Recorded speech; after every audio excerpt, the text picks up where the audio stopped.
Nous pouvons vivre un vrai mariage, un mariage heureux, dans lequel nous avons recherché as-sakina, comme Allah subhanahu wa ta'ala le préconise. On peut aussi être un qawwam dans son mariage en tant qu'homme. On peut être une saliha dans son mariage en tant que femme. Mais n'est-il pas plus intéressant et plus utile de prévenir en éduquant des qawwam et des salihat?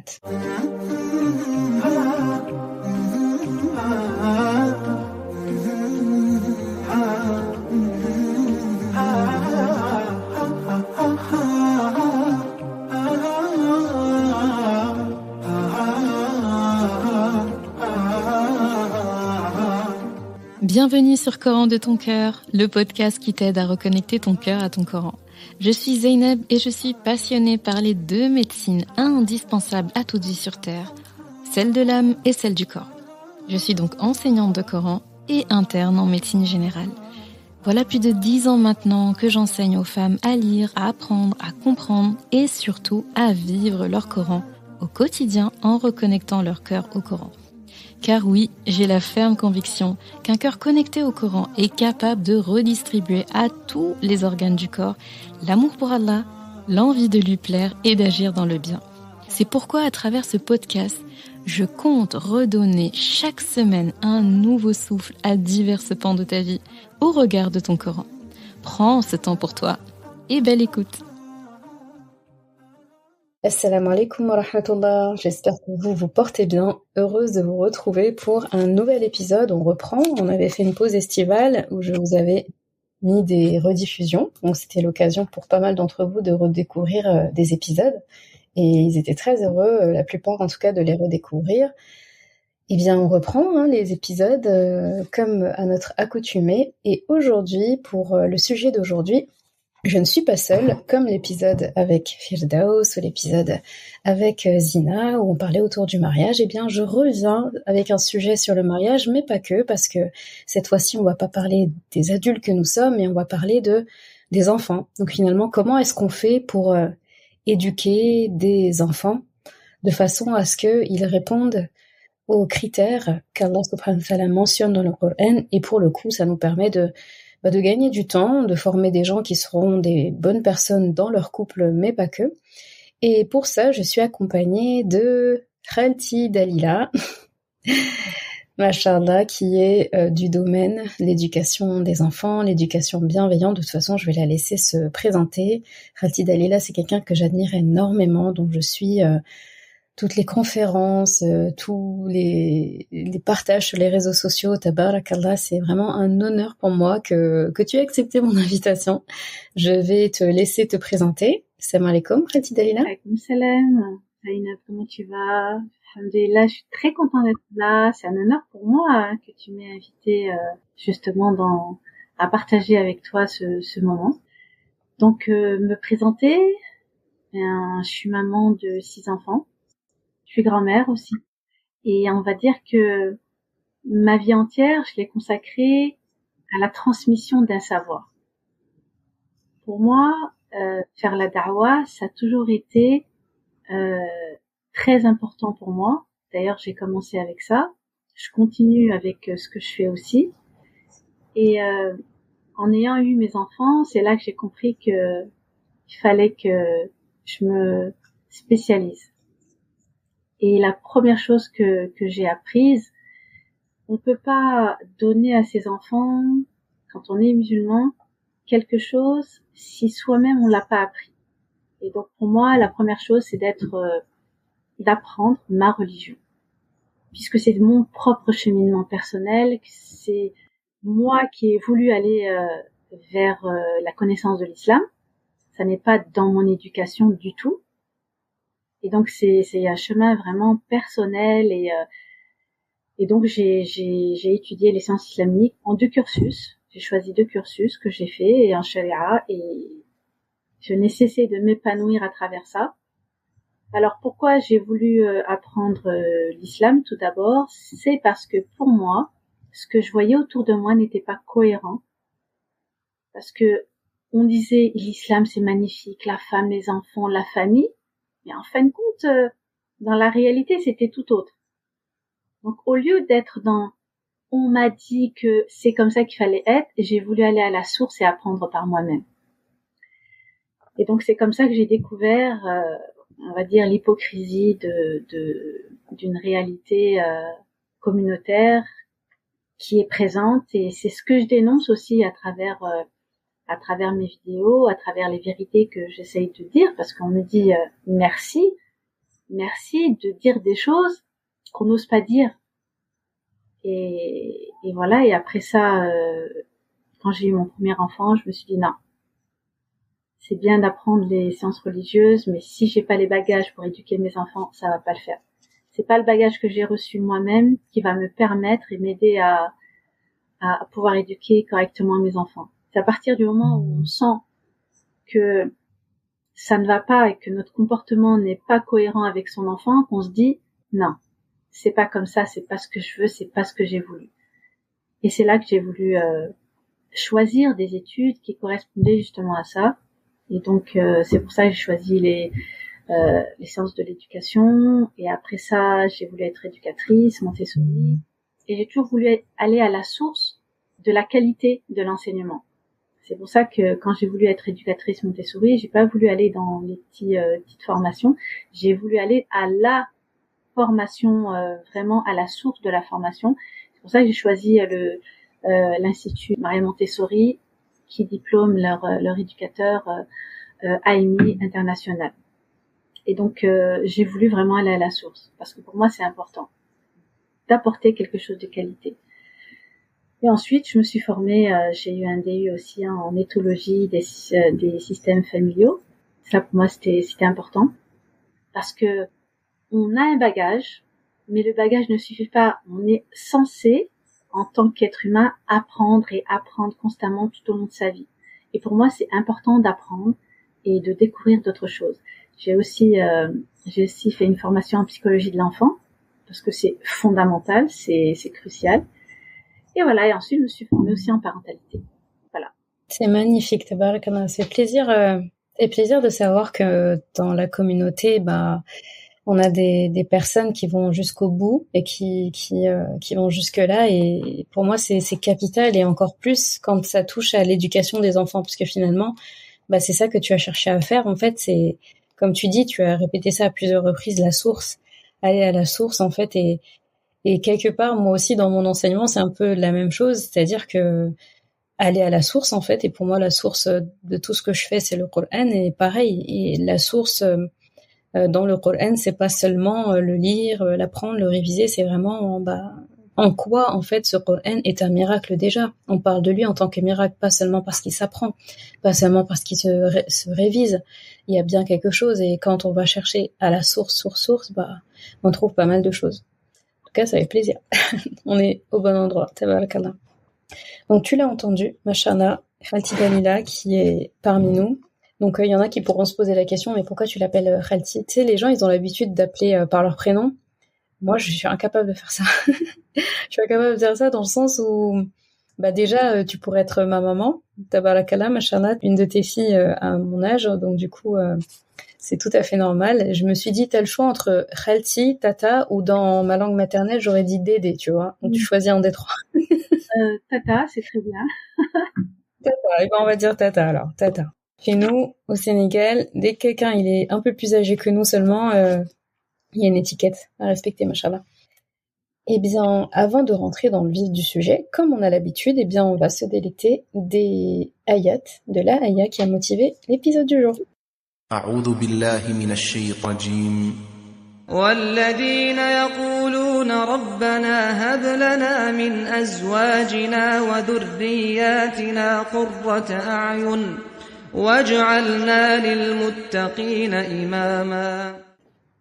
Et ceux qui disent notre robe de nos conjoints, nos conjointes et de notre descendance, donne-nous par pure grâce la joie des yeux et fais de nous un modèle pour ceux qui ont la taqwa. Tiré de Surat al-Furqan, ayah 74. Donc cette ayah, c'est parmi mes préférées. Pourquoi ce choix-là? Parce que c'est une magnifique invocation, et normalement tu te rappelles que l'invocation qui est mentionné dans le Coran, je le dis à chaque fois, je crois, dans les réseaux sociaux, je l'ai répété tellement de fois, je vais faire une story de maintien pour redire ça. Lorsqu'on croise une invocation dans le Coran, c'est pépite, c'est pépite, c'est pépite. Il faut les mémoriser, il faut les apprendre, les lire, les répéter, les enseigner à nos enfants, à notre famille. Tout simplement pourquoi? Parce que ce sont des formules qui ont été la plupart du temps en plus employées par nos prophètes, alayhimus salam, et qu'Allah subhanahu wa ta'ala a choisi d'immortaliser. D'accord? On a plein d'invocations d'ailleurs dans la sunna, ou des invocations voilà, que nous formulons nous-mêmes, mais qui ne sont pas dans le Coran, qui ne sont pas figées dedans.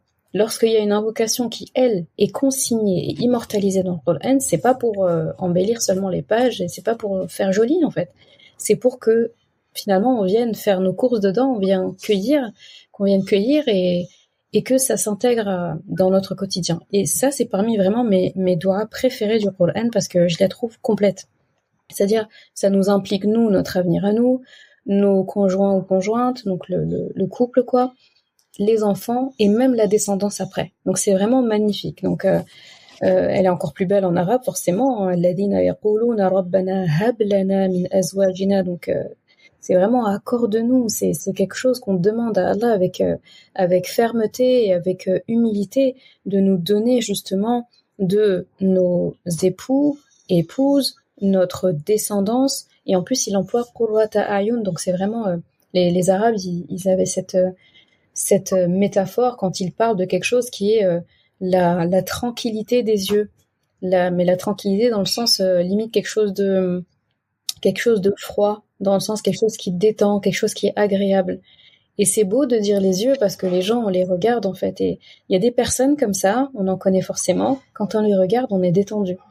Donc faire cette doua-là de demander à Allah subhanahu wa ta'ala de faire que nos conjoints, nos enfants, lorsqu'on les regarde, on ait cette tranquillité. Je pense que franchement, si tous les foyers avaient ça, déjà ce serait facile. Et de cette façon, même quand il y a des conflits, même quand les enfants nous rendent un peu chèvres, pour pas dire autre chose, par moment, eh bien, faut avoir la répartie à ce moment-là de se rappeler ce genre de doua. D'ailleurs, on en parlera dans les astuces, mais il y a plein d'astuces pour désamorcer, je pense, ce genre de crise-là. Eh bien, je trouve que c'est une excellente façon, en tout cas, de regarder notre famille. Donc, de faire de ces personnes, finalement, la tranquillité, le bonheur de notre regard. Et cette invocation est terminée par Allah subhanahu wa ta'ala. Wa ja'alna lil muttaqina imama. Donc, Allah nous offre dans cette belle doua une formule, donc il termine par justement une invocation pour faire de nous des gens exemplaires. Tu vois, tout à l'heure, Tata Daila, tu mentionnais une certaine forme d'hypocrisie un petit peu, donc dans ce qui nous est transmis, dans ce qu'on fait, finalement entre la source et ce qui est réel, il y a un décalage. Eh bien, cette invocation, tu vois, je savais pas que tu allais employer cette phrase, elle me parle beaucoup parce que ça suffit pas seulement que dans sa maisonnée ça se passe bien. Il faut aussi avoir l'ambition devenir des exemples. Et aujourd'hui, je sais pas s'il y en a beaucoup d'entre nous qui peuvent se dire, je suis un bon exemple à suivre. Ou bien, moi, j'ai des leçons à donner dans le bon sens du terme, j'ai des leçons à enseigner aux gens. Aujourd'hui, dans la communauté musulmane, malheureusement, on n'est pas dans un stade où on peut s'en vanter, alors qu'on devrait. Et cette doua nous conforme à ça. Donc, c'était mon choix de Aya.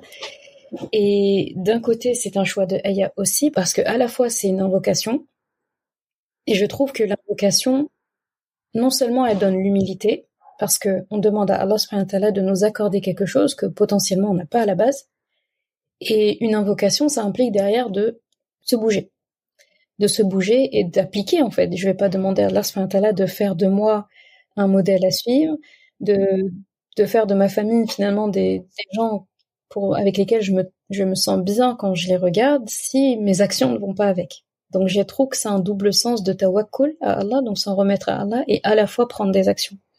Et donc ça vient tout à fait avec notre sujet du jour, parce qu'on a abordé la question du mariage, je pense, dans plusieurs angles. D'abord le vrai but d'un mariage, ensuite comment un homme finalement peut être un grand homme dans son mariage, comment une femme peut être une grande dame dans son mariage. On a abordé aussi quand ça va pas, quand il y a des conflits, on règle comment. Et on a abordé aussi, parce que pour le coup, il y a quand le couple est déjà formé et qu'il y a des conflits, et il y a les couples qui viennent juste de démarrer, d'accord? Donc, qui démarrent avec une page blanche. Mais il y a un public qu'on a oublié, c'est les enfants. Encore faut-il que les enfants, dès la naissance, finalement, soient éduqués dans cette conformation, finalement, avec laquelle Allah nous a déjà dessinés comme ça. Papa Adam alayhi salam avait déjà une conformation, il était déjà qawwam à la base. Ça veut dire que c'est, quelque part, j'ai envie de dire, c'est dans notre ADN de l'être. Mais il faut une bonne éducation pour faire fleurir. Pareil pour une femme.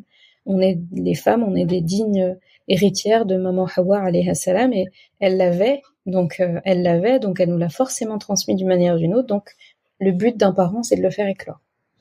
Donc déjà, qu'est-ce que tu as à nous dire à ce sujet sur parce que c'est le titre de l'épisode, comment finalement on élève on va commencer peut-être en général, un enfant, et c'est bien aussi de séparer les deux.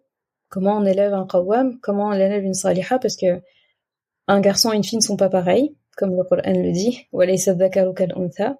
Donc un garçon ne saurait être comme une fille. Et beaucoup de problèmes de couple plus tard sont aussi liés à la manière dont on différencie, mais de la mauvaise façon, un garçon et une fille, parce que forcément, on va pas enseigner à une fille à assumer financièrement un foyer, etc. On va pas lui assigner les tâches d'homme. De la même façon, un homme, voilà, on va faire des choses. On va pas enseigner à un homme à être toujours attendre qu'on lui donne, parce que normalement, un homme, il est censé pourvoir. D'accord? Il est censé pourvoir dans tous les sens du terme. Donc, comment on fait tout ça, Tata Dalila? Eh bien, d'abord, il faut revenir à la parole du prophète alayhi salam qui nous dit chaque enfant naît avec la fitra. La fitra, c'est la prédisposition à croire en Allah subhanahu wa ta'ala. Donc, chaque enfant naît avec cette fitra et ce sont ses parents qui font de lui un juif, un chrétien ou un mazdéen. Mazdéen, c'est c'est la croyance du feu à l'époque. Et ça montre bien la responsabilité des parents avec cet enfant qui est pur, qui vient au monde avec toutes les qualités d'empathie, toutes les qualités pour grandir de manière harmonieuse. Mais pour qu'ils puissent grandir de manière harmonieuse, il faut que les parents jouent leur rôle. Et les droits des enfants, ce sont pas les parents qui les mettent en place, qui les décident, c'est Allah subhanahu wa ta'ala.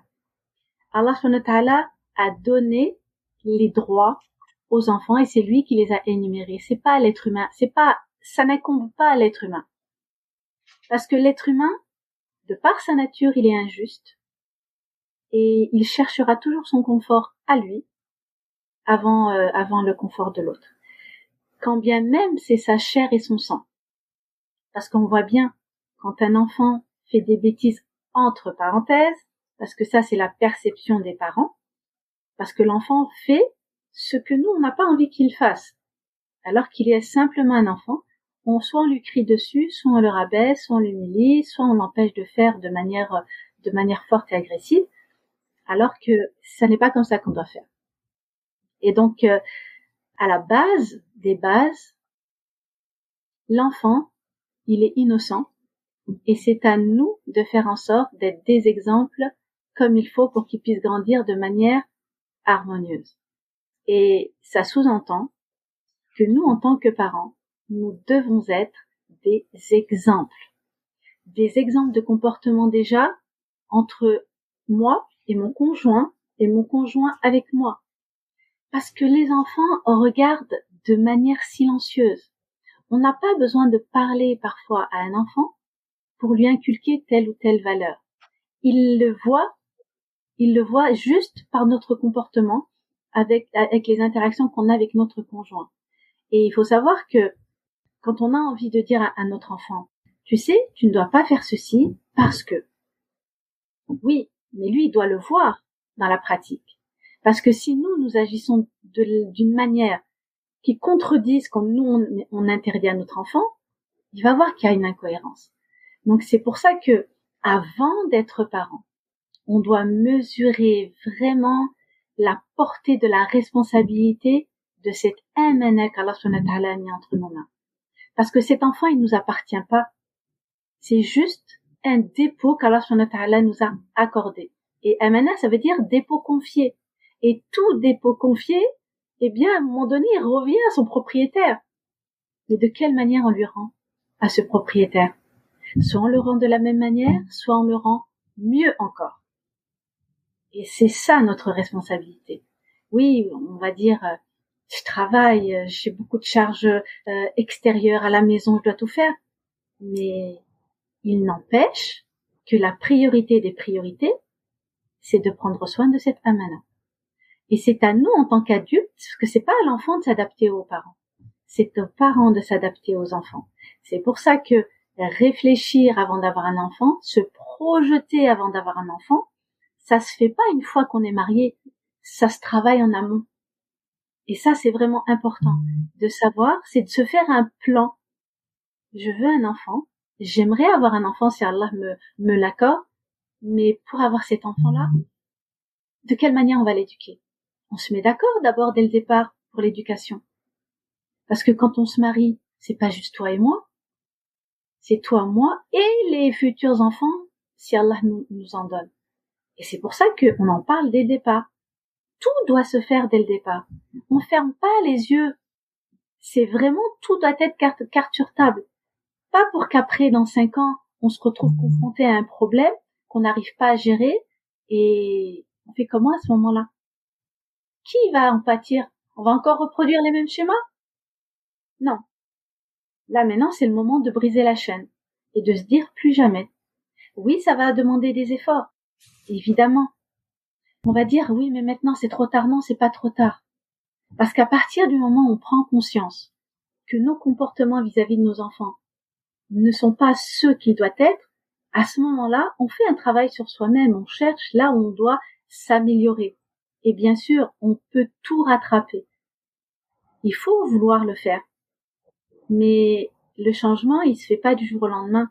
C'est pas je fais une action pendant 2 jours, je vois pas de résultat, et ensuite je dis bon bah ça marche pas. Non. C'est sur la durée que le changement doit se faire. C'est exactement la manière dont on doit se comporter avec Allah subhanahu wa ta'ala. Quand on fait une invocation, quand on demande à Allah subhanahu wa ta'ala de nous accorder la force de résister aux épreuves, on invoque, on insiste dans l'invocation, on doit insister dans l'invocation. Allah, il est pas sourd, il entend, et il sait, mais il évalue notre détermination. Et donc, on demande, et on place notre confiance en Allah subhanahu wa ta'ala jusqu'au jour où, eh bien oui, de toute façon, la facilité, elle va venir. Ça, c'est Allah qui l'a promis. Quand? On ne sait pas. C'est lui qui décide. C'est pas nous. Et donc, à partir du moment où on a compris que de toute façon, on n'est pas là pour rester éternellement sur cette terre.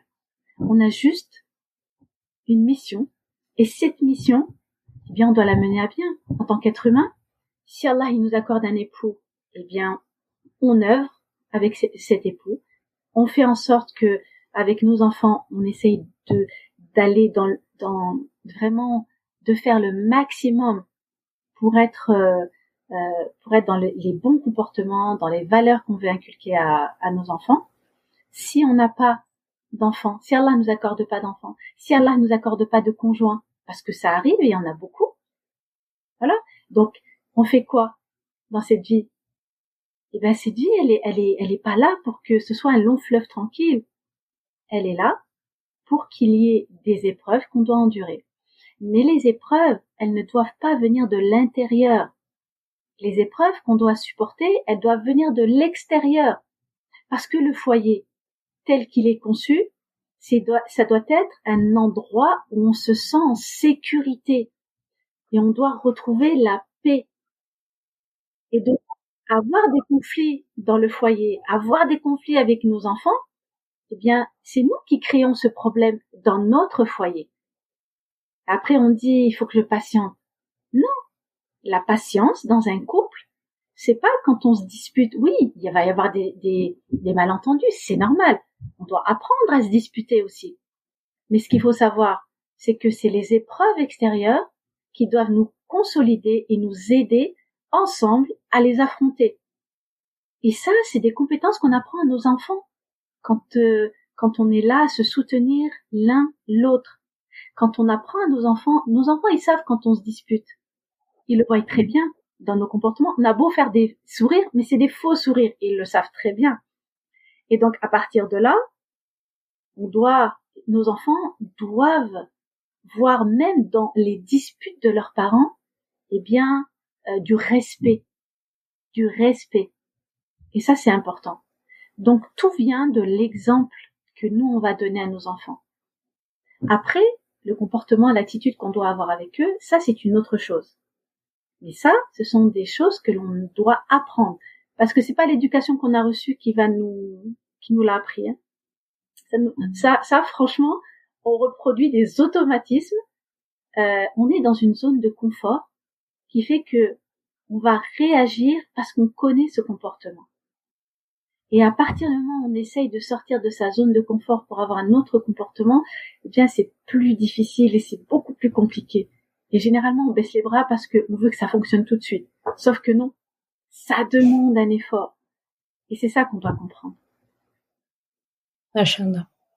C'est vrai que t'as remis vraiment les choses dans l'ordre en parlant de justement, bien avant déjà d'être parent, et c'était très important de le mentionner.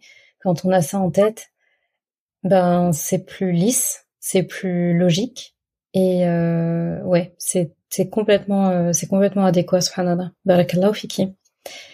Il y a une fois qu'on a les enfants devant nous, maintenant. J'ai un garçon. Et demain, j'ai envie de le regarder comme un homme qawwam. Et je suis maman, par exemple, on prend le cas de maman.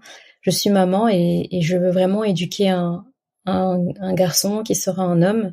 Comme mon papa aimait dire, j'ai envie d'éduquer un homme dont la femme aura envie de me dire merci plus tard. Comment ça se passe? Comment est-ce qu'on...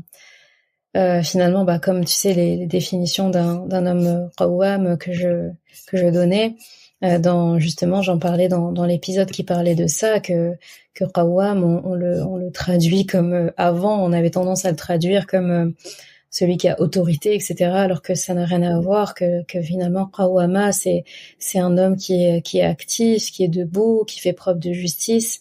C'est loin d'être un homme qui est passif, c'est quelqu'un qui est constamment impliqué, qui est dévoué. Ce sont des gens qui sont proches, qui sont protecteurs, qui encouragent, qui soutiennent, qui prennent soin d'eux, pardon.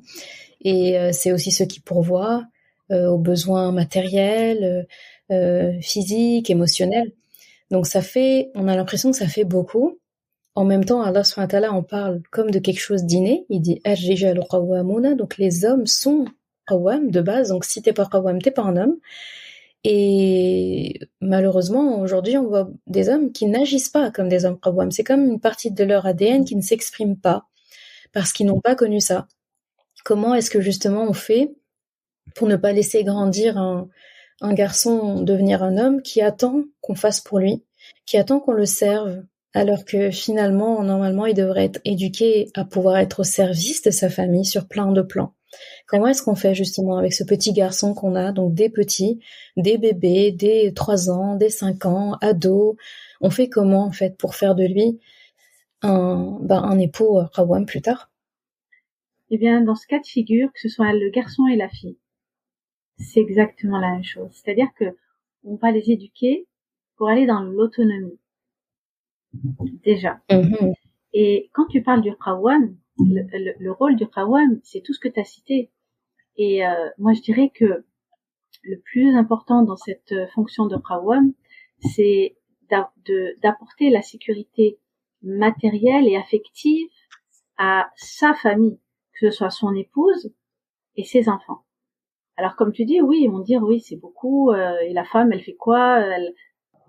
Allah subhanahu wa ta'ala, il a élevé la femme. Moi, j'ai toujours entendu, Allah, il a élevé la femme. Oui, il a élevé la femme, mais vous l'avez rabaissée. Tout simplement. Donc, il y a les traditions, il y a tout ça, et puis, les femmes ont reproduit les mêmes schémas. Et j'ai toujours dit, dans toutes mes interventions, le problème de la femme, c'est d'abord la femme. Parce que c'est elle qui va éduquer, c'est elle qui va transmettre et c'est elle qui va reproduire le même schéma éducatif. Ce même schéma qu'elle a détesté quand elle l'a vécu. Et finalement, elle va le reproduire. Et donc, la fille et le garçon, en tant que maman et en tant que papa, on doit leur apporter déjà la première des choses et la base des bases, c'est cette sécurité affective. Les 2 premières années de la vie sont les plus importantes parce que c'est à ce moment-là qu'on va développer et vraiment ancrer cet environnement sécure que l'on doit apporter à son enfant. Et c'est ça qui va lui permettre d'avoir confiance en lui et d'avoir cette estime de lui. Parce que il aura eu c'est pas ce trop plein d'amour, l'amour dont il a besoin pour faire développer justement aussi ces zones du cerveau qui en ont besoin. Et après 2 ans, bien, on apprend à son enfant à devenir autonome. On lui apprend des compétences, que ce soit la fille ou le garçon. Et quand on apprend ce genre de compétences, eh bien, on lui apprend aussi et tout est lié, hein. Tout est lié et c'est ça qui va l'aider plus tard quand il va rentrer à l'école à développer sa concentration, sa confiance en lui, son estime de lui, développer en lui son autonomie, l'indépendance, toutes ces choses-là qui sont importantes, qui vont faire de lui un adulte bien dans ses baskets. Et c'est vraiment entre 0 et 6 ans que ça se fait, hein. C'est pour ça que toutes les bases, c'est à ce moment-là. Parce qu'il a justement cette capacité d'enregistrer son environnement sans difficulté. C'est-à-dire qu'il ne fait pas d'efforts. Passé l'âge de 6 ans, il va déployer des efforts pour acquérir une compétence. Alors que là, c'est tout facile. Donc, comment on apprend à son enfant? On lui apprend déjà une compétence pour être autonome, c'est que on fait avec lui. On lui apprend du début jusqu'à la fin à atteindre l'objectif qu'on a envie qu'il atteigne. Donc c'est comme un exercice. Il y a l'énoncé, il y a les étapes à suivre, et ensuite il y a le résultat à donner. Et c'est exactement la même chose. Et donc l'enfant, il a besoin de cet ordre-là pour pouvoir atteindre l'objectif de cette compétence qu'on veut lui apprendre. Et bien sûr, ça passe par l'attitude qu'on va avoir vis-à-vis de lui. Si c'est une attitude empathique, si on va être agacé à des moments où il n'arrive pas à faire une chose, si on va lui dire un mot, bon, t'y arrives pas, mais rien que le fait de dire, tu vas pas y arriver, tu n'y arrives pas, mais tu le fais exprès, ben ça, c'est de l'humiliation. Oh, t'exagères, Dalila. Non, je n'exagère pas. Et il faut savoir que les humiliations à répétition endommagent les structures du cerveau. Et donc, c'est ça qui va causer des problèmes d'apprentissage, de mémorisation. Et aussi, ça va créer des carences dans l'estime et la confiance qu'il peut avoir en lui. Et aussi, quand un parent à répétition n'arrête pas de mettre en avant des incapacités de son enfant, son enfant, c'est son parent. Mon parent, il dit la vérité. Donc, je suis ce qu'il pense de moi. Et donc, ça va le freiner, ça va le brider pour essayer d'aller vers ce qu'il doit aller, vers ce qu'il a envie d'aller, vers ce qu'il appelle. Et c'est pour ça que les parents, c'est fondamental la formation de parents. C'est fondamental. On peut pas passer outre. C'est pas possible parce qu'à un moment donné, les réflexes vont revenir. Parce que quand un enfant, il va renverser du chocolat sur ton canapé blanc, en tissu, il n'est pas en cuir, il est en tissu, ben ça monte comme ça. Ça monte direct. Mais ça monte pourquoi? Parce que c'est déjà un vécu, c'est un déclencheur qui fait que ça nous rappelle une même situation quand on était plus jeune. Et donc c'est pour ça qu'on va se comporter de la même manière et on va répéter les mêmes paroles que notre maman disait. Mais t'es bête ou quoi? Tu peux pas faire attention. Un enfant de 2 ans et demi, 3 ans, un enfant de 4 ans, on le terrorise à ce moment-là. Alors que lui, il a juste vu une expérience, hein, en vrai. Exactement. Donc quand on est parent, on enlève de sa tête qu'on ait une maison qui soit à notre image à nous. Non, l'environnement, il doit être adapté à l'enfant parce que c'est lui qui est au cœur du processus. Oui, mais ça veut dire que je ne vis plus. Ben, quand on décide d'avoir des enfants, ils sont au cœur du processus. Et oui, quand on a un enfant, on prend comme je dis toujours, on prend pour des années. Et même quand ils sont adultes, eh bien, quand il y a un pépin, quand ils veulent des conseils, quand ils sont pas bien, ils vont revenir vers maman. Forcément. Donc, à partir du moment où on décide d'avoir un enfant, faut bien se mettre dans la tête que c'est à vie. À vie. Et c'est pour ça que c'est important d'être vraiment disponible pour son enfant. Quand on a cette disponibilité, on arrive à construire chez l'enfant cette capacité d'autonomie plus tard. Et quand on a un garçon et une fille, il est très important de les éduquer en termes de tâches de manière identique. C'est-à-dire que si toi tu débarrasses, ben toi tu débarrasses. Si toi tu ranges, ben elle range. Et c'est tout à fait normal. Il n'y a pas de t'es une fille, t'es un garçon. Moi, je me rappelle une fois mes enfants, quand mon aîné, un jour, il avait dit, parce qu'il était jeune, il a dit à sa sœur, ben non, c'est à toi de débarrasser, t'es la fille. J'ai dit, Ya Rabbi, où t'as entendu ça? J'ai dit, oh non, Rabbi, t'es mal tombé. T'es mal tombé, c'est hors de question. Hors de question. Mes garçons font exactement la même chose que mes filles. Et donc, ils sont autonomes. Ils le font tout seuls. Ils font à manger, ils font leur lessive, ils font leur chambre, ou ne font pas leur chambre. C'est leur problème, c'est leur endroit. Et voilà, donc c'est important, toutes ces choses-là. Moi, je sais, ma belle-fille, elle me dit, je suis heureuse d'avoir une belle-mère comme toi. Parce que moi, quand je vais chez eux et que je vois, c'est très chez nous, hein. Quand la belle-mère, elle vient chez la belle-fille et qu'elle voit la maison, bon, elle scrute si tout est rangé, la place, quoi. Alors, moi, je suis pas du tout comme ça, et c'est tellement apaisant. Écoutez, les enfants, c'est pas chez moi, c'est chez vous. Si vous voulez que vos affaires soient dérangées, ça m'est complètement égal. Tant que chez moi, c'est rangé comme moi j'ai envie que ce soit rangé. Le reste, tout à fait. Vous vous entendez bien, vous êtes bien, alhamdoulilah, c'est tout ce que je cherche. Le reste, c'est du détail sans importance. De la même façon qu'on n'aimerait pas nous qu'une belle-mère nous scrute et nous dévisage ou ait quelque chose à dire sur n'importe quel détail qu'elle voit, c'est horrible. Et même des fois, tu vois, t'as des couples qui ont une organisation où voilà, il y a un fils qui aime faire autant de choses que sa femme ou peu importe.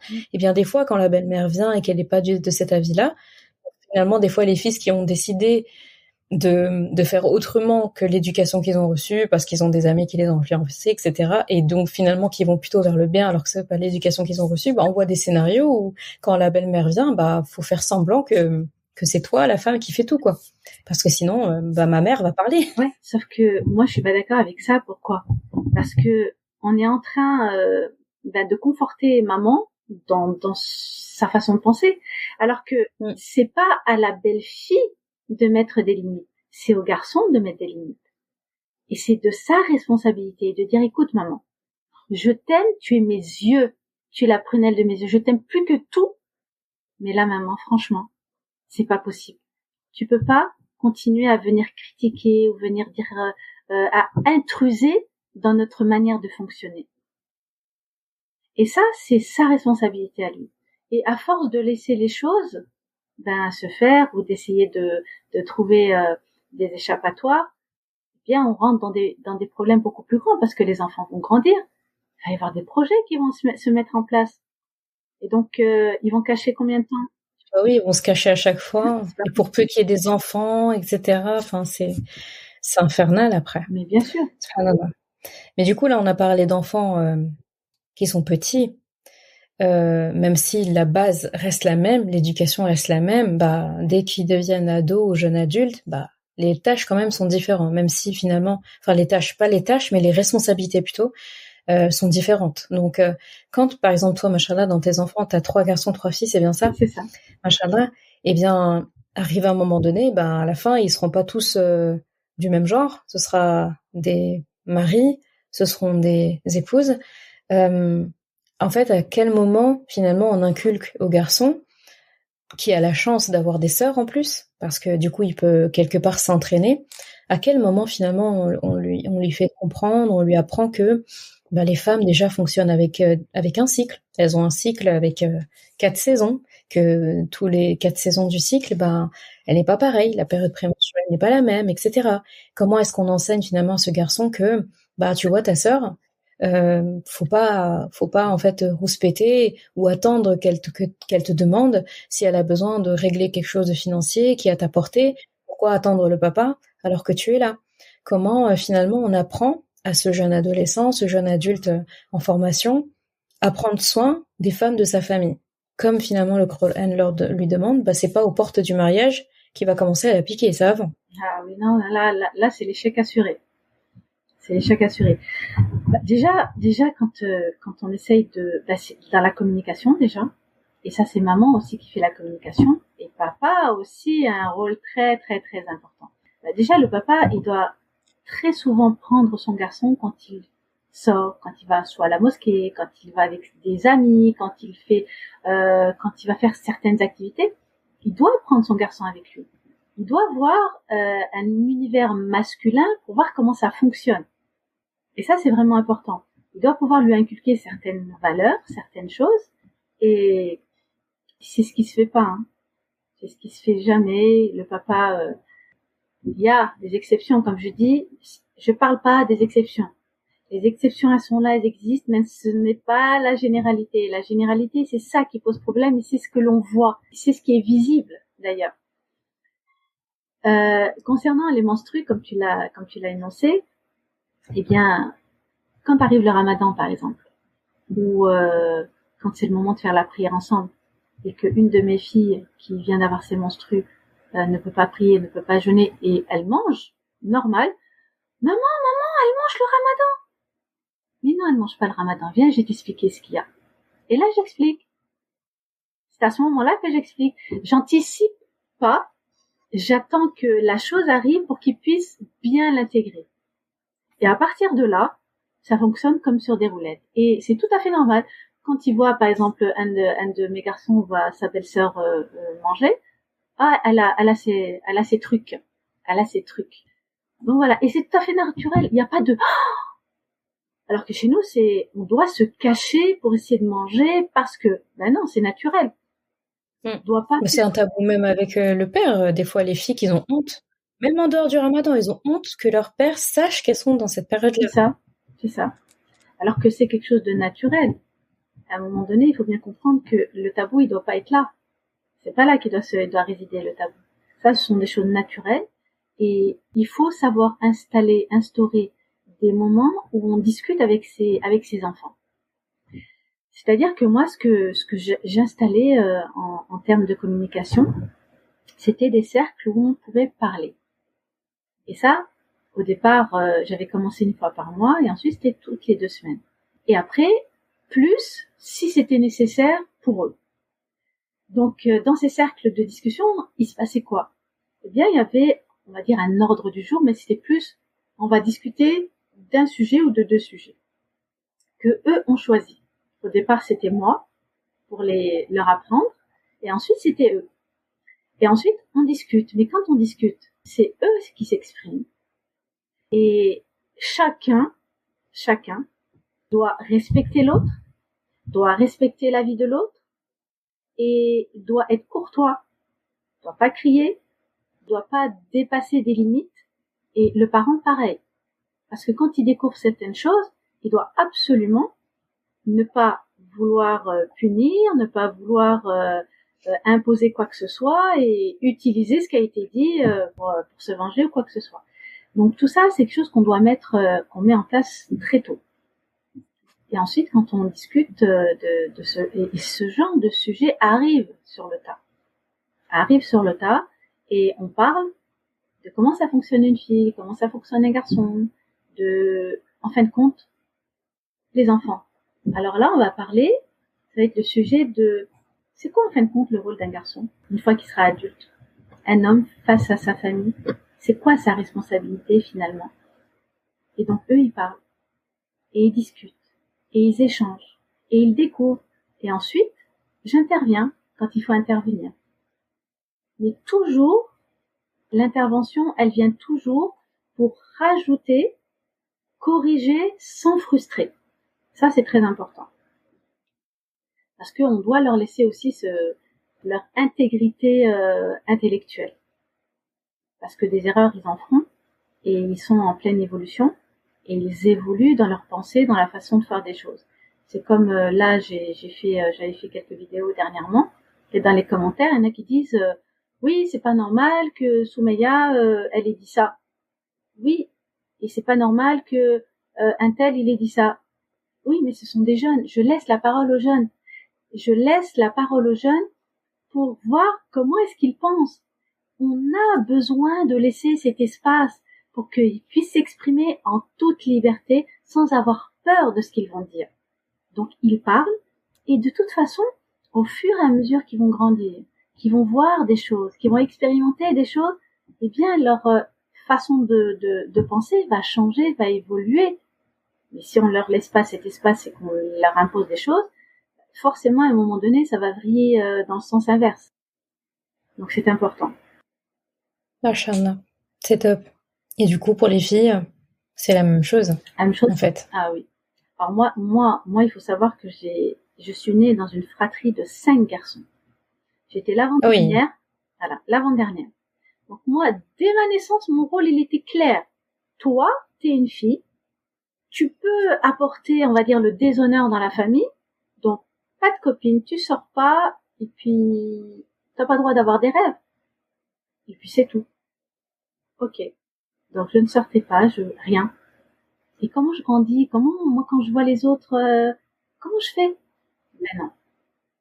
Et moi, c'était quelque chose, c'était impensable pour moi, et je rêvais d'avoir des filles.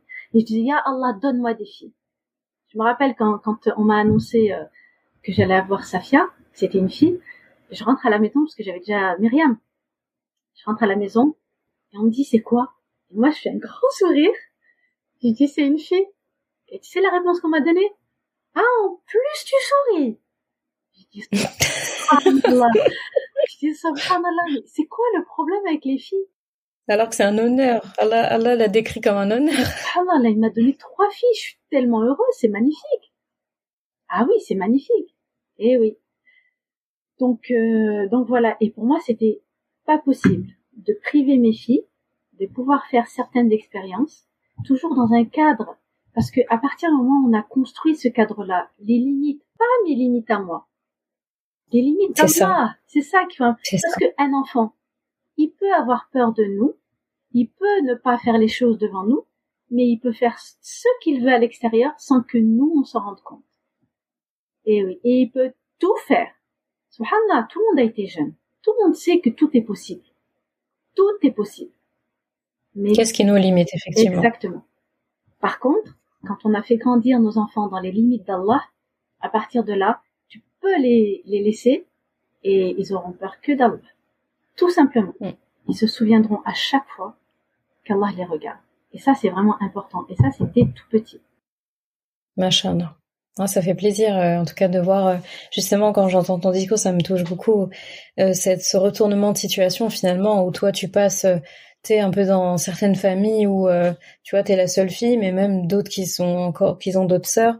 Tu sais, la phrase que je trouve assassine quand le frère, par exemple, s'absente ou va à l'école, et on a les parents qui disent, va faire le lit de ton frère, que ce soit petit frère ou grand frère. Tu vois, j'ai envie de dire, mais pourquoi en fait pourquoi c'est pas lui qui ferait mon lit? Et pourquoi de toute façon il faut que l'un fasse le lit de l'autre alors que c'est 2 grands gaillards et comme nous? Donc de passer finalement à ce contexte-là non, pas dans le sens aussi, mes filles feront rien, elles seront comme des princesses, elles vont rien toucher. Mais non, en fait, juste leur montrer que elles ont la valeur qu'Allah leur a donnée. Donc c'est même pas par rapport à moi ou à leur père, c'est inné, c'est comme ça. Et c'est très important, tu l'as dit au début, tu l'as redit encore, que il faut arrêter de penser que à soi, de penser que de manière horizontale, et que lorsque je veux être un bon époux, une bonne épouse par exemple, mais c'est selon les critères d'Allah en fait. Et pareil, quand je veux éduquer mon enfant, je l'éduque, tu vois, tu l'as très bien dit, quand c'est un dépôt qui t'a été confié, en fait, même l'enfant, t'as envie de le regarder et de lui dire, je fais pas ça pour toi. C'est d'abord par rapport à Allah que je fais ça. Et comme c'est par rapport à Allah, ça va forcément te bénéficier, parce qu'Allah veut ton bien. Donc finalement, j'ai presque envie de dire, c'est le trajet entre deux lignes, entre deux points, c'est la ligne droite, hein. Et je trouve toujours que le trajet de nous à Allah, c'est toujours la ligne droite, c'est toujours le trajet le plus efficace. Tout autre trajet qu'on va prendre, ça va être plus long, ça va être semé d'embûches, et à la fin, on n'est même pas sûr d'arriver. Alors que là, c'est le cas. Inch'Allah, c'est magnifique. Et l'éducation, ben, elle s'arrête pas, comme on avait dit, aux portes du mariage, c'est pas à ce moment-là. Je suppose aussi que quelqu'un qu'on a éduqué à être qawwam et à être saliha, c'est plus facile pour cette personne aussi de se marier avec la bonne personne.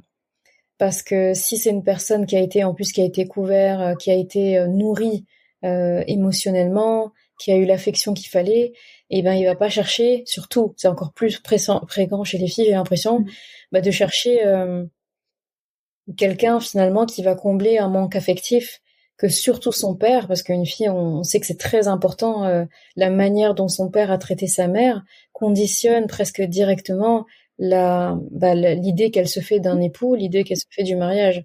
Pareil finalement pour l'homme, s'il voit sa maman supporter des choses, s'il voit son papa faire des choses, eh bien il va se dire c'est normal, c'est papa et maman, ce sont mes parents, ce sont eux le modèle. Donc on a soit finalement des enfants qui vont reproduire ce qu'ils ont vu, ou bien des enfants aussi des fois qui vont faire le strict contraire, et des fois un contraire qui est pas forcément sain aussi.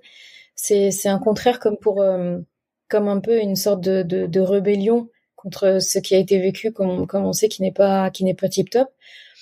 Ça donne quoi en fait un enfant qui justement est sur le pas de se marier, parce que machallah, puisque tes enfants, il y en a une bonne partie qui sont mariés. Ça donne quoi finalement un garçon ou une fille qui se présente, donc voilà, le mariage se présente, il y a un prétendant, ou une femme potentielle, dans les choix, enfin à quel point en fait le fait d'avoir été éduqué comme qawwam et comme saliha facilite le choix du conjoint pour ne pas se tromper, même si on peut se tromper en vrai, mais qu'est-ce qui fait la différence et qui nous laisse sentir que le travail a été plutôt bien fait? Alors, on va dire que il y a beaucoup d'enfants qui sont devenus adultes, qui n'ont pas eu, on va dire, c'est pas les outils, on peut avoir les outils, mais s'il n'y a pas le travail derrière, c'est-à-dire l'affectif qui construit, hein. Et à chaque fois, je n'arrête pas de me dire, mais arrête de parler d'affectif, mais c'est la base. On peut pas, c'est la base, c'est ça le moteur. Le moteur, c'est l'affectif, c'est ça qui va te construire, c'est ça qui va te motiver. D'ailleurs, quand une fille, elle est amoureuse d'un garçon qui l'aime, ben voilà, elle est sur des nuages. Elle peut dépasser ses limites, elle peut vraiment faire énormément de choses. Et quand ça ne va pas, elle est dans un état de déprime terrible. Quand on a reçu l'affection qui nous construit, forcément, on va aller vers déjà de par notre attitude. Notre attitude va faire en sorte que les gens qui vont s'intéresser à la personne, c'est pas n'importe qui. Parce qu'on voit de l'assurance dans la personne, on voit qu'elle est déterminée, elle sait ce qu'elle veut. Donc, les personnes qui vont venir se présenter, ça va être vraiment la sélection, elle va se faire naturellement. Et à partir de là, il faut qu'elle sache ce qu'elle veut. Et parfois, il arrive que ça matche pas, qu'il y a un mariage qui se fait et que ça matche pas. Et ça arrive parce que ça fait partie de la vie. Et même si tout a été fait de manière correcte, il se peut qu'un mariage ait été choisi, on ait choisi le conjoint et qui corresponde pas finalement à nos attentes parce qu'on pensait que l'autre allait changer ou que l'autre allait, il est gentil. On voit que c'est une personne qui est quand même bien, mais il y a un défaut qui est quand même conséquent. Mais la jeune fille, elle se rend pas compte de l'impact de ce mauvais comportement. Pas vis-à-vis d'elle forcément, mais qui va impacter toute la famille. Elle se dit non, une fois qu'on se marie, tout va aller bien parce que je suis tellement gentille, je suis tellement aimante, tout l'amour que je vais lui donner, il va arrêter de faire ce qu'il est en train de faire. Sauf que ça fonctionne pas comme ça. Faut bien être sûr que quand on se marie, c'est soit on a les qualités, la personne en face, elle a les qualités que nous on veut, qu'on recherche, et donc on sait. Et dès qu'on voit qu'il y a quelque chose qui ne fonctionne pas avant, on dit non, là je peux pas, je pourrais pas assumer, c'est pas possible. Et des fois on ferme les yeux, on se dit c'est pas grave, parce qu'il y a quand même ce manque qu'on a envie de combler. Et le mariage, pour nous, c'est toujours quelque chose de grandiose, de conte de fées, toujours de ce qu'on a voulu nous vendre à travers Disney. Et donc après, on se rend compte que la vie à deux, c'est beaucoup plus compliqué que ça. Mais pas que la vie à deux, parce que il y a la belle famille qui est derrière, il y a tout qui vient. Et c'est comme des rafales qui viennent, ça vient de partout. Et à quel moment je peux me poser, je peux être moi avec, à quel moment? Et c'est vrai que c'est très compliqué. Mais, ouais, c'est compliqué. C'est pour ça que c'est très important d'en parler et d'éduquer ses enfants dès qu'ils sont tout petits. Mais avant, en parler, c'est bien. Mais quand les enfants le voient, là, ils le prennent pour une vérité. Si on parle et qu'en fin de compte, ils voient le contraire dans l'exemple de leurs parents, ben c'est mort. Tout simplement. C'est chaud, ouais. C'est chaud. Parce que très souvent, la maman, elle est de bonne volonté, elle essaye de faire les choses, et le conjoint, il suit pas forcément. Et quand ils voient l'exemple du conjoint, du papa, ben ils se disent, ben c'est comme ça, quoi. Et les choix, par la suite, écoute maman, t'es en train de me raconter une chose que je ne vois pas dans la pratique. Et il y a un truc qui vraiment qui tue, qui flingue tout, c'est si l'exemple il est pas devant leurs yeux, bien on aura beau parler, ça servira à rien. Je pense que c'est compliqué, ça va leur demander beaucoup plus de travail de faire le contraire, enfin de faire en tout cas différemment. Pour ça, je me dis vraiment la plus belle chose qu'on peut donner aux enfants, c'est l'éducation, une bonne éducation. Et en même temps, quand on entend ça, on a l'impression que c'est un plus, c'est un luxe. Mais en même temps, je me dis, la pire injustice qu'on peut faire aussi, c'est de ne pas les élever correctement. Parce qu'en fait, on leur donne le double, le triple de travail à faire plus tard. Si tant est déjà qu'ils se rendent compte que c'est pas top, comment ils ont grandi par exemple, ou ce qu'on leur a inculqué. Parce que bah voilà, c'est comme quelqu'un qui entre en islam, eh bien c'est pas ce dans quoi il a grandi, donc il a tout un travail à faire, un nouveau travail, il doit se reconditionner dans beaucoup de choses. De la même façon, il y en a, même s'ils ont grandi dans un foyer musulman, ils ont grandi avec un modèle parental qu'ils se rendent compte plus tard, par la grâce d'Allah, la clairvoyance qu'Allah leur a donnée, que c'est pas top. Eh bien, comme c'est tout ce qu'ils ont connu, il y a la différence entre réaliser la chose et bah mettre en place la bonne chose. Et moi, je me dis toujours, ces enfants, je comprendrais un peu qu'ils en veuillent un petit peu à leurs parents en se disant, bah voilà, je suis à un âge normalement où j'aurais dû limite directement appliquer la notice. Et là, je me retrouve à devoir recréer moi la notice. Sur une base en tout cas que je ne vois pas moi directement, mais sur une base avec la sunna, avec peut-être des amis, des gens qui ne sont pas de ma famille parfois et pour qui ça marche. Mais je me dis l'exemple dans lequel on a grandi, avec lequel on s'est levé le matin, on s'est couché le soir, avec lequel on a voyagé, avec lequel on a tout fait, c'est tellement plus simple quand le bon exemple vient de là que l'inverse. En tout cas, moi, quand je regarde mes enfants, j'ai 3 enfants, ils sont en bas âge. La plus grande, elle a 8 ans, donc ils sont encore petits. Mais je me dis, ça passe vite le temps. Hein. Déjà, ça passe super vite. Et quand je les regarde, tu vois, la Dora, déjà qu'on a dit au début avec la Aya, je la répète tout le temps. Et subhanallah, je me dis, j'essaye aussi de les regarder aujourd'hui comme s'ils étaient déjà des adultes. C'est-à-dire, je vais les traiter comme des enfants, c'est pas la question. Mais j'essaye vraiment de les regarder en voyant l'adulte se positionner devant moi. Parce que comment on agit avec un adulte et avec un enfant, c'est pas pareil. Déjà, on a plus de considération, des fois plus de respect, même pour quelqu'un qui est plus grand. Un petit, on peut se dire, il comprend pas, ou il est plus faible que moi. En vrai, qu'est-ce qui nous empêche notre enfant quand on le regarde là tout de suite, on a plus de force physique que lui. Si on voulait l'écraser, on pourrait. Si on pouvait le jeter par la fenêtre, on pourrait, entre guillemets. Qu'est-ce qui le sauverait de moi? Qu'est-ce qui viendrait le protéger de mon fait si je décidais de faire quelque chose? Donc, vraiment que je pense pour avoir encore plus de considération pour cet enfant qu'Allah nous a confié, c'est de penser à lui quand il sera grand. Et là, aujourd'hui, comme on est grand, il passerait pas par la tête, en tout cas de parents sains d'esprit, de frapper cet enfant, ou de lui hurler dessus de manière inconsidérée, de lui dire certaines choses. Et pourquoi est-ce que je le dirais à mon enfant dans ce cas qui est petit, si je peux pas lui dire quand il est grand? Donc c'est pareil. Et en t'écoutant parler, tu sais, ça m'a fait penser, pareil, à une question que j'avais reçue sur Instagram. Une sœur qui me dit, écoute, ça donne beaucoup d'espoir tout ce que tu dis. Elle parlait des épisodes sur le mariage. J'avais parlé aussi un petit peu de l'éducation aussi des enfants indirectement dans un autre contexte. Et elle disait, d'accord, mais moi j'ai bien éduqué ma fille par exemple, ou j'ai bien éduqué mon fils. Mais je fais comment en fait? Je sais pas en fait qui elle va rencontrer, s'ils vont tomber sur des bonnes personnes. Et donc en gros quelque part c'est comme si mon travail il a été un peu gâché parce que mon fils ou ma fille peut tomber sur quelqu'un qui sera pas net, il va se rendre compte après le mariage ou quelque chose comme ça.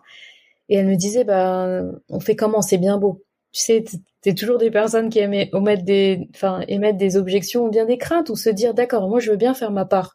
Mais s'il lui fait pas sa part, tu sais, c'est comme dans les couples où les gens ils disent, oui, mais on dit toujours que tu peux pas changer l'autre, commence par agir sur toi. Et il y en a qui ont toujours peur de l'arnaque. Oui, mais moi, si je joue mon rôle et tout, et que lui, finalement, il prend pour acquis, et il se trouve dans une situation encore plus confortable parce qu'il se dit, elle fait le bien, et moi, en gros, à la fin, je vais me faire arnaquer.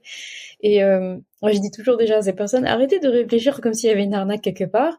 Et par rapport aux enfants, moi, j'ai une astuce que j'aime beaucoup, en tout cas, appliquer. Ça passe par la Dora. Je me dis, moi, j'ai pas le contrôle. J'aime pas le contrôle sur mes enfants, en vrai. Je peux agir, mais j'ai pas de total contrôle. J'en ai encore moins avec leur futur conjoint. Donc parfois je me pose et je fais des doigts. J'ai dit à Allah, voilà, mon fils Foulen, il a 6 ans. Peut-être que sa future épouse est déjà née. Peut-être qu'elle foule la terre actuellement. Peut-être qu'elle est pas encore née. Dans tous les cas, qu'elle soit née ou qu'elle soit pas née, ya Allah prend soin d'elle. En fait, je lui fais les mêmes doigts que je ferais pour mes enfants. Je dis Allah prends soin d'elle, fais qu'elle évolue dans un foyer affectueux, fais qu'elle ait un père qui soit qawwam et qui la nourrisse de manière affectueuse, de telle façon à ce que lorsqu'elle rencontre mon fils, elle ne cherche pas en mon fils seulement quelqu'un qui doit combler un vide qu'elle n'ait pas eu et finalement lui donner un rôle qu'il ne pourra peut-être pas assumer correctement. Fais qu'elle soit une femme saliha. Fait qu'elle soit vertueuse. Fait aussi, donc du coup, c'est une doigt pour cette jeune femme et c'est une doigt pour toute sa famille. Et je fais pareil pour ma fille. Et Allah, peut-être que le mari de ma fille, peut-être qu'il est déjà né. S'il sera plus âgé qu'elle, il doit sûrement être né. Il doit fouler la terre. Fait que le moment où il doit trouver sa voie vers ma fille, il le trouve sans embûche. Fait que ce soit un homme qawwam. Fait que. Et je trouve que c'est beau parce que moi, j'ai pas le contrôle, mais j'essaie de court-circuiter le système en passant par celui qui a créé tous les êtres humains et qui, lui, a le contrôle. Et je me dis que j'aurais fait tout ce qui est en mon possible pour mes enfants et pour ceux qui ne sont pas mes enfants. Et quand je raconte ça à des amis et tout, elles me disent « Ah oui, et le jour où le frère ou la sœur, ils vont se présenter, tu vas dire « Ah, c'est toi pour qui j'ai fait des doigts pendant 20 ans !» Ah, mais on se connaît sans se connaître, en fait, c'est donc toi. Donc, c'est une méthode que j'ai trouvée qui... je sais pas si ça te parle. Alors, le problème de beaucoup, c'est qu'ils anticipent sur l'avenir dont ils n'ont aucune maîtrise. L'avenir, il appartient à Allah subhanahu wa ta'ala. Notre objectif en tant que parents, ça n'est pas d'anticiper dans l'avenir, mais parce que à force d'anticiper sur des choses dont on n'a pas la maîtrise, c'est Allah. Eh bien, on s'empêche de vivre ici et maintenant. Exactement. Et ça, c'est vraiment dommage. Oui, mais je pense à... Non, tu penses pas. Fais aujourd'hui et laisse Allah gérer le reste de tes affaires. Parce que ça, c'est ce qu'on appelle le tawakkul. Et ça, c'est vraiment important. Donc, la personne qui va rencontrer ou qu'elle va rencontrer, t'as peur? Eh bien, la personne qu'elle rencontrera, soit ça se passe, soit ça se passe pas. Si ça se passe pas, Allah, il a permis la séparation quand un couple ça ne va pas. Et puis, si ça fonctionne, alhamdoulilah, ils continuent ensemble. Mais ça, c'est vraiment pas en notre pouvoir. Et ça, à un moment donné, il faut bien le comprendre. C'est ça. Que Et l'erreur aussi qu'on fait, c'est qu'on pense que nos enfants nous appartiennent. Ils nous appartiennent pas, nos enfants ils nous appartiennent pas. Donc, on veut aussi formater nos enfants, on veut qu'ils soient les personnes qu'on veut qu'ils soient. Sans prendre en compte leur personnalité, leur caractère, leurs envies, leurs projections d'avenir, tout ça, toutes ces choses-là. Non, non, non, non. Tu sais pas, moi je sais. Et ça, c'est vraiment, ça brise l'enfant qu'il est et l'adulte qu'il sera demain. Malheureusement. C'est sûr, c'est sûr. Machallah. C'est pour ça que la doua et comme tu dis, le tawakkul, c'est le meilleur truc. Et en tout cas, depuis que j'ai donné cette astuce à ces sœurs-là, elles ont dit, ça m'a tranquillisé l'esprit. Elle me dit, toi, tu fais ça, t'as pas peur de l'avenir. J'ai dit, bah non, au pire, si j'ai peur, je demande à Allah. Ça me permet, en fait, ça me décharge. Pour moi, c'est une manière d'alléger ma charge mentale. J'ai pas le contrôle de toute façon. Alors, autant demander à Allah de gérer à ma place, tout simplement. De toute façon, il le fait à ma place. Autant lui demander ça, et puis c'est tout. Et quand la personne viendra, bah, tu pourras au moins dire que t'as fait des invocations pour cette personne, binillah, quoi. Machallah. On pourrait parler de ce sujet, en tout cas, pendant des heures. Peut-être qu'un jour, on fera une partie 2. Et je voulais juste rajouter une chose. C'est que, faut pas oublier, faut que les parents, ils oublient pas. Qu'Allah subhanahu wa ta'ala, il ne force pas les enfants à aimer leurs parents. Et il le dit bien dans le verset d'abaisser sur eux l'aile de la miséricorde, d'être bienveillant avec ses parents. Il ne dit pas d'aimer ses parents. Parce qu'il y a des enfants qui ont vécu la maltraitance, l'humiliation, des choses vraiment très difficiles. Et donc si on impose à un enfant qui est devenu adulte d'aimer ses parents alors qu'il les rejette complètement, eh bien c'est carrément, il n'ira pas vers ses enfants, vers ses parents, ce qui va créer une désobéissance en Allah, auprès d'Allah. Tandis que, c'est pour ça que la sagesse d'Allah, elle dépasse tout entendement. Ce qui fait que, par contre, quand on dit à un enfant devenu adulte qui a vécu des choses très difficiles avec ses parents, eh bien, reste bienveillant avec tes parents quand ils en auront besoin une fois qu'ils atteignent la vieillesse. Parce que quoi qu'ait fait un parent, les enfants aimeront toujours leurs parents quoi qu'il arrive. Ils voudront toujours l'approbation de leurs parents, ne serait-ce qu'un mot. Merci. Heureusement que tu es là. Tu m'as fait du bien aujourd'hui. Mais rien que cette parole, quand on a vécu vraiment quelque chose de terrible avec ses parents, mais ça rend l'adulte qu'il est heureux et, on va dire, réparé en quelque sorte. Ça, c'est vraiment important. Et franchement, les parents, ils doivent vraiment comprendre que on n'éduque pas son enfant avec des rabaissements, des humiliations, de mettre la crainte, la peur. Tu sais, la peur, si tu fais ça, là, il va te punir, l'enfer, oh là là.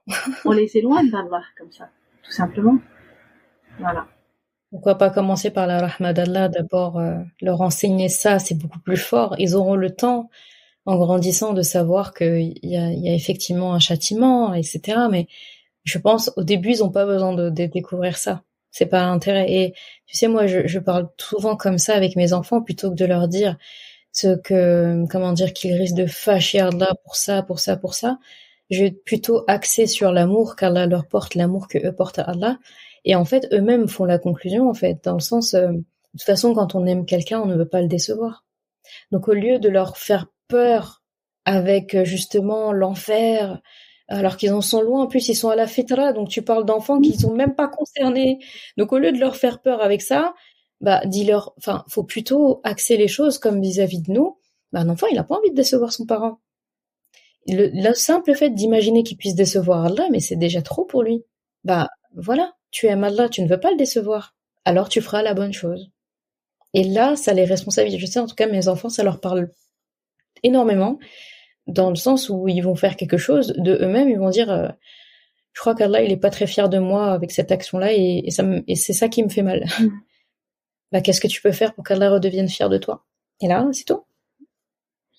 C'est tout. Et après, quand ils seront grands, même des adultes, on n'a pas besoin de leur crier l'enfer tous les 4 matins, là. Dès qu'il y a un problème, l'enfer, il ouvre le Coran déjà, il a déjà la description de l'enfer qui lui suffit. Il n'a pas besoin que dans le discours de l'être vivant qu'on lui répète encore des choses qui font peur, quoi. Subhanallah. Machallah, on a pas mal parlé. Il y a eu des pépites, machallah. On a fait un bon, un bon panel un bon tour de tout ce qu'on voulait aborder, même si c'est un sujet en vrai c'est un sujet d'une vie, hein. Ça, bah, toi-même, tu sais, ça s'étudie. Mais en tout cas, si ça peut permettre d'instiller des idées, des graines, l'envie d'apprendre plus aussi par soi-même, par ses propres moyens, d'aller voir auprès des experts, auprès des savants, d'explorer ce que le Coran a à dire de ça. Dans la Sunna, rien que dans la Sunna, on a des pépites sur l'éducation. Rasulullah, il a été le père de plusieurs personnes, hein, dans l'éducation, hein. Donc les enfants de son épouse Khadija qui n'étaient pas ses enfants, il s'est marié avec elle, il a tout de suite été beau-père de plusieurs enfants, ses propres enfants, son fils adoptif Zayd qui a préféré vivre avec Rasulullah que de vivre avec son propre père, alors que son père le retrouve après longtemps, alors qu'il l'a perdu vu que il a été kidnappé. C'est beau en fait de se dire que déjà Rasulullah dans sa manière d'être, nous a montré ce que c'était qu'être un parent affectueux et qui veut le bien de ses enfants. Donc, ça veut dire qu'il y a des choses. Malgré sa charge de responsabilité, il était vraiment disponible. C'est vraiment le terme, hein, disponible. C'est ça, t'as vu? Exactement, disponible. On a l'impression que tout le monde avait 100% de l'attention de Rasulullah, quoi. On pourrait presque dire que cette personne, elle a occupé toute la journée de Rasulullah, tu vois, alors que non. C'est trop beau, c'est magnifique. Bah écoute, est-ce que tu as un dernier conseil là sur la route, un conseil pépite à donner comme mot de la fin? Eh bien, le chemin est compliqué. Compliqué pourquoi? Parce qu'on n'a pas les clés dès le départ. Mais à partir du moment où on a cette prise de conscience, on peut tout changer. Tout dépend de nous, parce que le changement, il vient de nous individuellement d'abord. Et à partir du moment où nous, on change nos comportements, eh bien, en face de nous, on va voir le changement aussi par rapport à nos enfants. Et ça, c'est automatique. Donc, le changement, il vient de vous. Faites l'effort et vous récolterez le fruit de vos efforts, quoi qu'il arrive. Il n'est jamais trop tard. Mmh. Ça, j'aurais retenu. Il n'est jamais trop tard. C'est vrai. En plus, les enfants sont des êtres qui pardonnent, en vrai. Tout à fait. Un enfant, moi je dis souvent ça aux sœurs quand elles me posent la question. Par exemple, tu sais, celles qui entreprennent l'apprentissage de l'arabe, du Coran, que ce soit pour elles ou pour leurs enfants, elles me disent oui, mais j'ai des enfants déjà qui sont plus enfants, qui sont ados, et j'ai jamais inculqué ça parce que moi-même j'en mesurais pas la valeur. C'est trop tard. Je leur dis bah non, c'est pas trop tard. Je leur dis tu sais, la meilleure chose à faire déjà, c'est de commencer toi, que tes enfants puissent être témoins de ça, et aussi de parler. J'ai dit mais c'est pas un tabou, c'est pas un tort de dire à son enfant écoute, jusqu'à présent j'ai fait les choses comme ça. Je réalise la valeur de ce livre, je me rendais pas compte avant, là je viens de le découvrir. Écoutez, je regrette de ne pas avoir inculqué ça dans ma maison avant, mais là j'ai envie de le démarrer, faisons-le ensemble en fait. Et les enfants, ils sont heureux de voir les parents prendre des mesures, des belles mesures. Et je leur dis à ces femmes, vous serez étonnés de voir comment ils réagissent en fait. Vous serez étonnés et agréablement étonnés de voir qu'ils le prennent bien. Et tu sais, je me rappelle, non, j'ai mon fils aîné, une fois il me dit, lui il était à la fac, il me dit, tu sais maman, celui qui m'a donné la hargne de bosser et de m'investir dans mes études, c'est toi. Il m'a dit, parce que je te voyais dans ton coin, en train de travailler après avoir bossé toute la journée, après avoir fait plein de choses, te voir travailler à des heures pas possibles. Et je me suis dit, ma mère, elle fait ça, et moi, je suis pas capable de le faire aussi. Il m'a dit, tu as la hargne de réussir et de faire. Et franchement, quand j'ai eu ce témoignage-là, ça m'a touché. T'as vu? Et si toi, t'étais là à culpabiliser, à dire, oh, j'ai pas donné ça à mes enfants et tout, bah non. En fait, faut prendre le bateau au moment où on le voit passer et qu'on réalise, le bateau passe, monte dedans, c'est tout. Tu vas pas rester au bord de l'eau à te plaindre toute ta vie. C'est pas le but. Machallah. En tout cas, barakallahu fiki, Tata Deila, pour avoir répondu présente à l'invitation, pour tes belles lumières, pour ton travail, pour ton travail et aussi la manière dont tu as éduqué tes enfants. Pour le coup, voilà, je connais un de tes enfants, de Safia, qui est aussi une bonne amie. Barakallahu fiki en tout cas. On espère qu'Allah nous donne sur terre plus de parents bienveillants, responsables et soucieux de faire perdurer en tout cas l'héritage de papa Adam et maman Hawa, et qu'on puisse retrouver la route du paradis en se disant ok, ça va, j'étais sur les rails. Amin. Donc je suis arrivée à bon port. Amin. Barakallahu fik. Magnifique. Salam alaikum wa rahmatullah. À vendredi prochain. Merci d'avoir écouté cet épisode. Et comme toujours, si ce podcast t'a apporté du bien, alors une chose à faire, t'abonner pour ne rien rater. Et si il te semble pouvoir être utile à d'autres personnes, sens-toi libre de le partager et même de laisser un commentaire et la note de ton choix sur ta plateforme d'écoute préférée. Ce sera une belle manière de me faire savoir que ce podcast doit continuer et être écouté par le plus grand nombre. Je confie à Allah subhanahu wa ta'ala le soin de préserver ta foi, ton honneur et ton cœur. Je te laisse à présent passer un bon moment avec ton Coran et je te dis à vendredi prochain pour un nouvel épisode. Assalamu alaikum wa rahmatullah.